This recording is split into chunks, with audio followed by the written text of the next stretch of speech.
Captain's log, it's 8:15. Just starting off on the hike.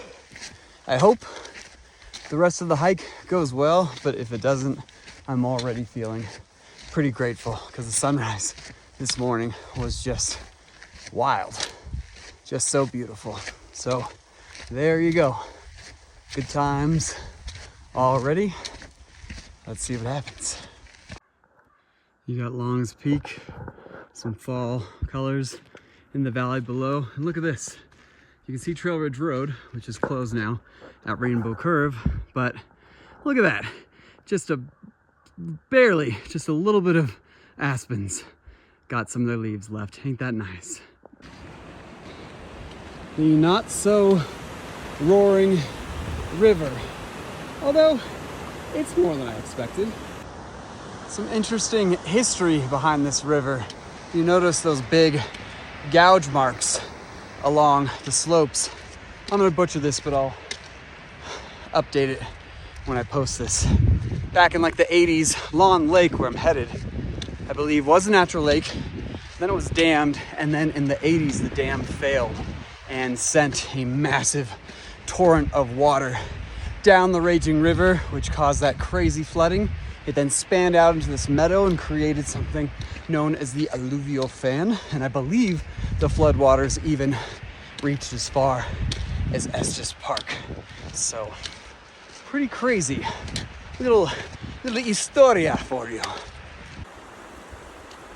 Another good view of that flood damage. You can see the trees are coming back. I forgot to mention that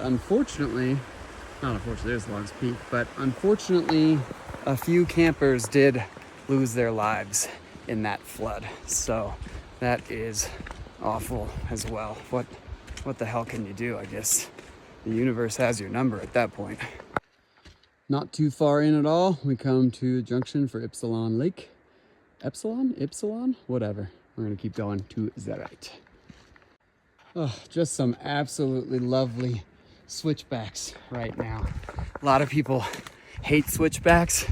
I actually really like them. I think they make going up steep hills really that much more easier. That much more easy. Make it easier, you know what I mean. And these ones are just super long and just the slightest incline. It's just a beautiful trail. And it feels good. I like it. Don't ask me why. I can't tell you. I just get a hard on for trail signs. This one is beautiful. Just outlining where some different campsites are up ahead, but we shall be continuing on. So this is a fall backpacking trip. What are the different pieces of gear that I'm bringing? It's gonna really depend.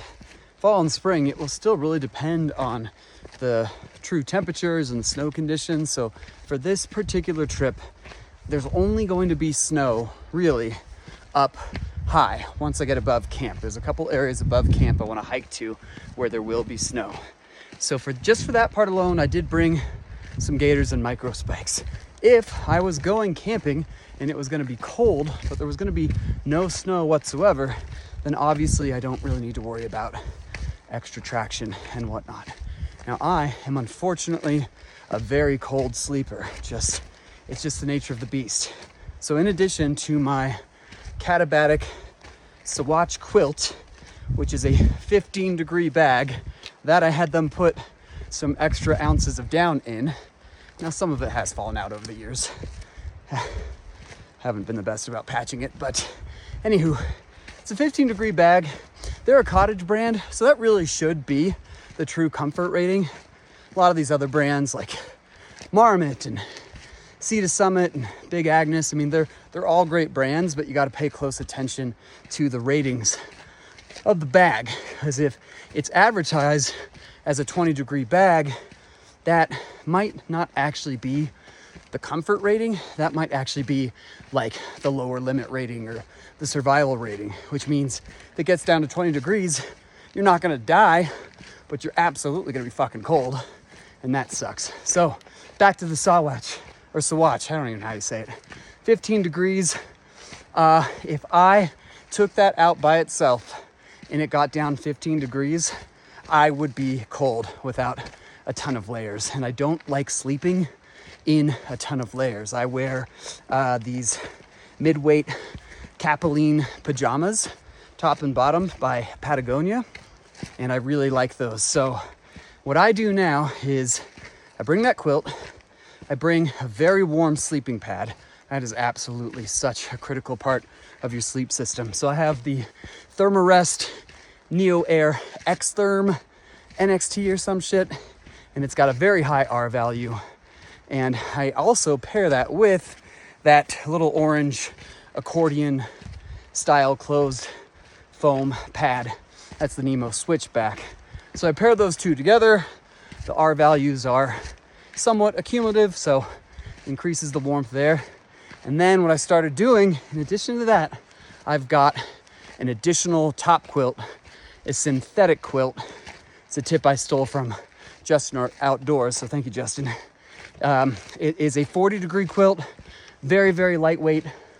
I forget if I said it was by Enlightened Equipment, but that's the brand. And I put that on top of my down quilt.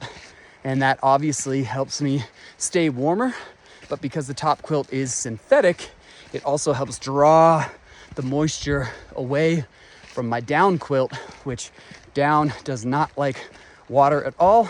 Synthetic can handle getting wet much better.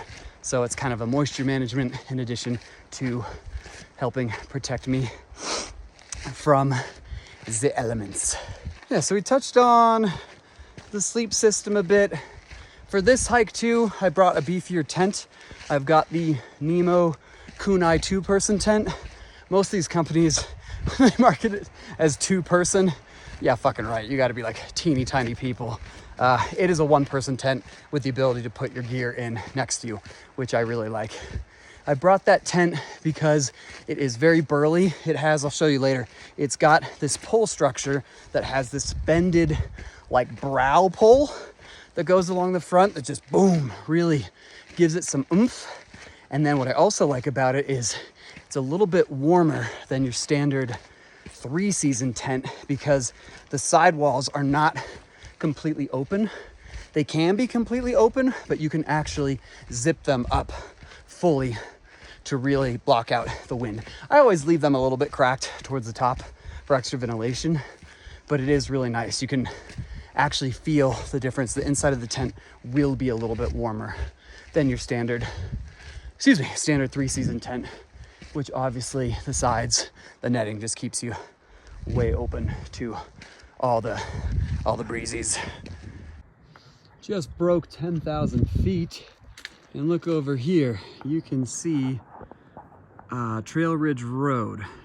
Just that, see that like, where's my finger? There we go.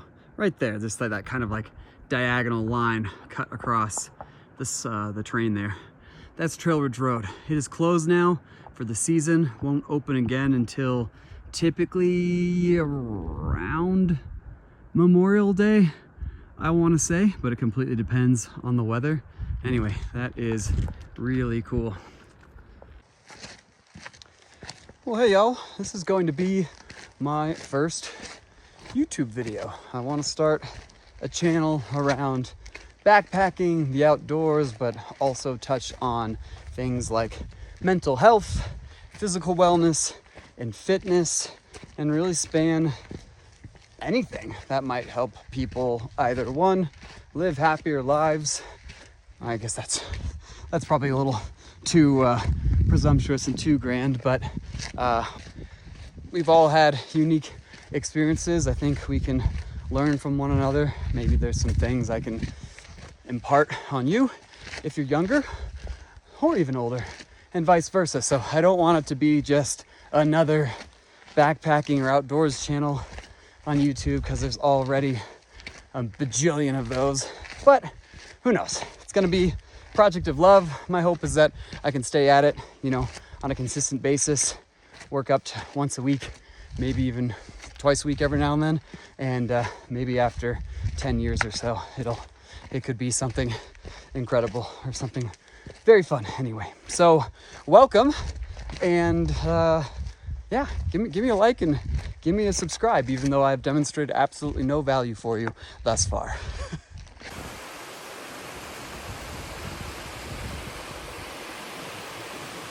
pretty. Looky here, some remnants of snow. Almost looks like it could have been hail that collected together, but I think it's snow.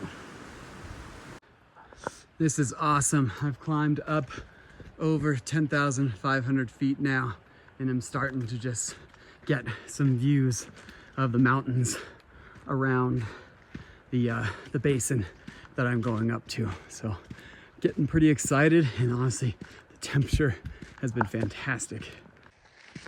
So far, the conditions today have just been absolutely wonderful. It's been partly cloudy. It's kept the temps down. I am very confident it's gonna be windy as fuck up at the lake where I'm camping, and certainly up higher where I'm hiking to. So I'm prepared for that. I'm prepared for a pretty lousy or fitful night's sleep. That's all part of the game. I've gotten really lucky earlier this season with camping and some absolutely calm nights that were just so lovely. So you win some, you lose some. But for now, gosh, today has just been such a wonderful day, and I'm just feeling really good, really happy, just really grateful to be alive and to be able to come out here and enjoy the outdoors. Pretty. Okay, somewhere over here is Mummy Mountain. That right there, I believe, is Haig's Peak, which means the saddle, which is a high point I'm planning on heading up to, is somewhere over that way. We're getting close, reasonably close to where we will be setting up camp. I'm approaching the lake and right on cue. Like this whole hike, it's been super calm, and the wind is already really starting to pick up. So I have a feeling it's going to be very windy the entire time I'm at camp and hiking around here. But that's late October and Rocky for you. What do you expect? I actually didn't even know this trail junction was here. But there you go, Lawn Lake, just 0.6 miles. So we are very close. All right, I am at the top of the basin where it is opened up. This is where, somewhere up here is where the dam broke and the flood began. But it is very windy up here, and it is already getting quite chilly. So I am gonna put my coat on pretty soon.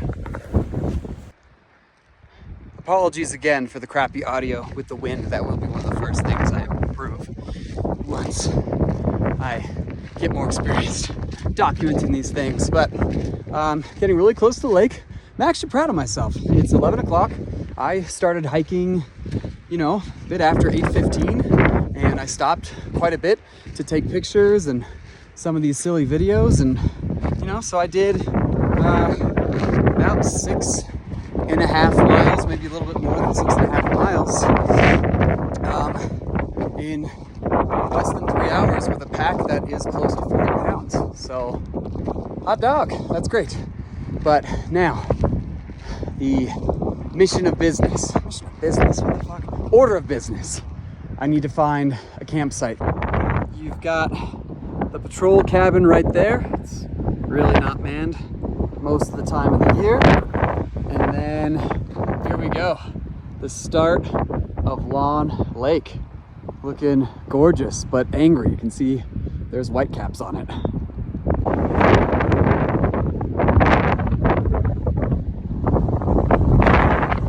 Woo! Here we have the trail to site number 4, as well as the stock llama site. And then 1, 2, and 3 are up this way. So I think I'm just gonna check them out in order. Number 4, and then check out 3, 2, 1, and then make my decision. Sometimes in Rocky, you'll see these handy dandy red arrowhead symbols, which help guide you to a campsite, often in the winter, because it could be hard to find the little trail in the snow. And then when you find the actual campsite, it will have like a silver arrowhead. Okay, site number 4, close to the privy, which is basically just kind of like a remote wilderness outhouse, which is nice. Here is the platform where you set up your tent. There is the silver arrowhead.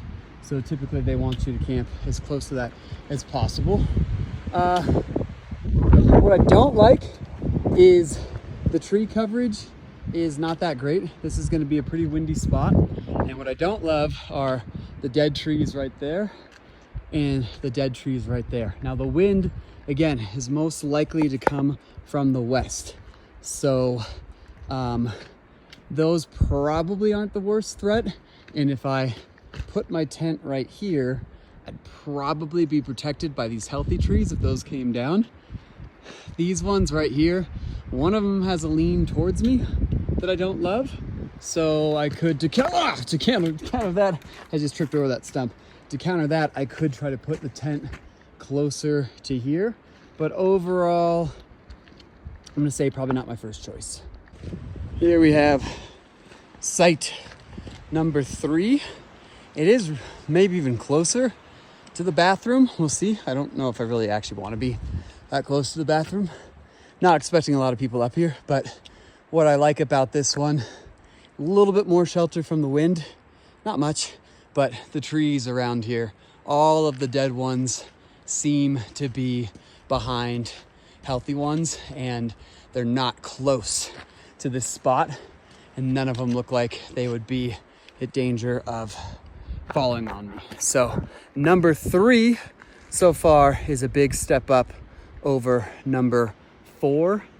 And most importantly, I'm looking for trees to attach my hammock, which is a luxury item I brought, and it's definitely got a couple contenders. So anyway, we'll check out the other sites. I'm gonna go see how close the privy is and see what we're working with as well. Let me show you the privy. Ah, luxurious. Here's what you got. Oh, here we go. That's just the chamber right there. There it is. It's just an outdoor toilet. So, you know, not the most privacy. Oh, but holy shit, dude, this one actually has a silver foot pedal. So that moves a conveyor belt, which gets your shit out the way. Check this out. All right, so let's say I just dropped a big old Dumbledore in there, right? You just kick this foot pedal and see, moves this conveyor belt and gets your shit out of the way. That right there is fancy. I'm gonna go ahead and close the lid. So this is what I'm talking about. I am now on the trail to campsite number 2. And looky here. We've got some epic big time tree fall in the way. I don't know when this happened. Looks like these needles are brown, so it could have been a while ago, but that just goes to show you got to be careful up here when it's windy. I was just going to give up on site number 2, but it looks like there is another way to get to it. All these sites are connected, but from site number 3, the little connecting trail has a big old huge down tree in front of it. So we'll quickly check out site number 2, and then we'll check out site number 1 and make our decision from site number 2. Immediately out. I don't like how it's missing the arrowhead on the post here, but it's a little bit more open. You can see those dead trees right there. This spot right here is flat enough. This one's kind of slopey. That one's kind of slopey, you know, a little slopey.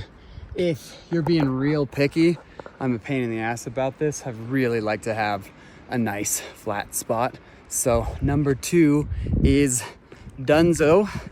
Let's check out numero uno. It's gonna be between 1 and 3. All right, last one. We have site number 1. Don't hate it. Nice little stool there, but you can probably quickly tell, because you actually do get a little bit of views here of the rocks and the lake. Very nice. That would be probably great maybe in summertime, but in tonight, we're gonna get down below freezing. Number 3 felt more sheltered to me. So I am gonna officially go with site number 3. I think that was the best one. Number 3 it is. Wild place. One last bonus for site number 3. Excellent table right here to put my stove and cook. Nice little stump to sit down, and just options galore to put the tent. And standing here, I feel much less breeze than I did at any of the other spots.